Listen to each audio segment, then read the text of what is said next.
আজকে বলবো রাশিচক্রের শেষ রাশি মীন রাশির সম্পর্কে। মীন রাশির জাতক জাতিকারা কেমন হয়? দেখো, মীন রাশির যে সিম্বলটা, সেই সিম্বলটা হলো গিয়ে মাছের সিম্বল। মাছের স্বভাব কিরকম? শান্ত। তারা কোথায়? জলে থাকে। তাহলে এই রাশির তত্ত্ব হলো জল তত্ত্ব।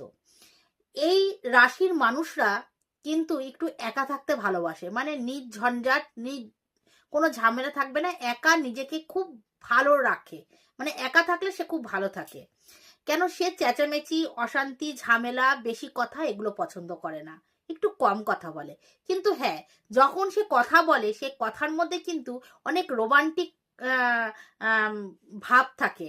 আর তার মধ্যে কথার মধ্যে অনেক লজিক থাকে, লজিক দিয়ে কথা বলে।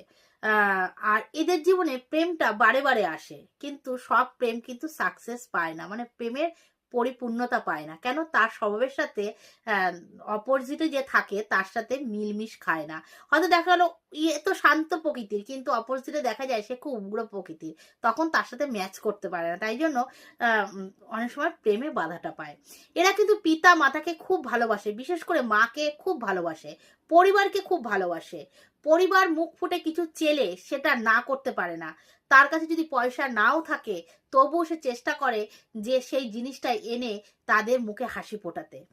এদের জীবনে সাকসেসটা কিন্তু চট করে আসে না, অনেক স্ট্রাগল করার পরে তারপরে জীবনে সাকসেস আসে। আর এরা না গুরুজনদের খুব রেসপেক্ট করে, সম্মান করে।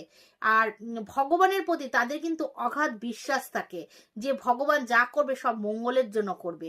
এক সময় দেখা যায় মীন রাশির জাতক জাতিকারা এতটাই ভগবানের প্রতি বিশ্বাস হয়, তখন কিন্তু ভগবানের নামের প্রতি ঝুঁকে, তখন অনেকে কিন্তু ধরো ভগবানের নামেই নিজেকে জীবনটা উৎসর্গ করে দেয়।